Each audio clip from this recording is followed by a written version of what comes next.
Dr. Vince, we're on to the critical topic of sleep. Why is sleep such an essential factor to Alzheimer's disease and essential to the anti-Alzheimer's prescription?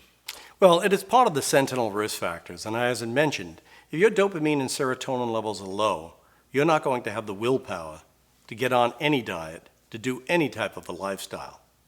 In fact, what's very prevalent in the United States today is a concept that sleeping is a waste of time. Second is that, in fact, many of the things that we do and consume actually cause sleeplessness. There is really now what I call a crisis on sleep medication. Everyone is taking them, and in fact, may be the major reason for sleep problems. And the final factor is obstructive sleep apnea.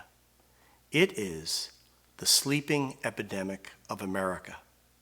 And as I had mentioned, there is a 12-fold increase in Alzheimer's disease with sleep apnea. Listen to these questions, and I would advise the listeners to mark down which ones they answer yes to.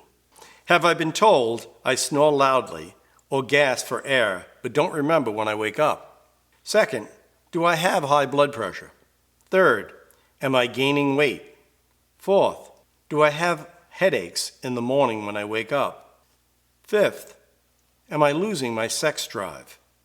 Sixth, do I feel sleepy even with a full night's sleep?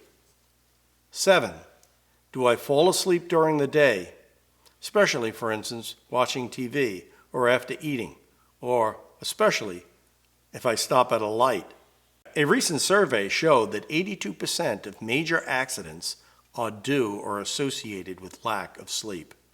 If you answered at least yes to the first 3, especially number 1, that you snore, and you're over 50 and overweight, you have sleep apnea and must immediately go to your physician to get a sleep study.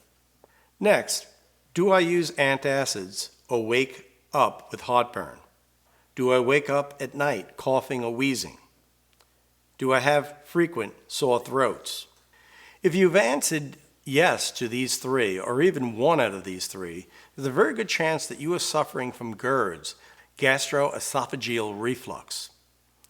This can easily be treated with diet, and especially the harmonic diet. At night, are my legs tense, aching, or crawling? Must I get up and walk during the night? Do I get leg cramps? Now, if you've answered yes to these, the chances are that you may have what we call restless leg syndrome, which is very easily treated by certain drugs, and often which is also familial. That is, other people in your family also have it. Now let's get back to the questionnaire. Do I awaken at night at the same time? That is maybe 2 or 3 hours after you've fallen asleep, or sometimes 4 or 5 o'clock in the morning. Do I awaken with dread? Do I feel afraid to go to sleep? Does it take me a half hour or more to fall asleep? Do I worry about things when I wake up in the middle of the night and can't let them go? If you've answered yes to any one of these, you are probably suffering from anxiety, or especially if you're waking up in the middle of the night with dread or with ruminations. This is a clear sign of depression, and it must be treated.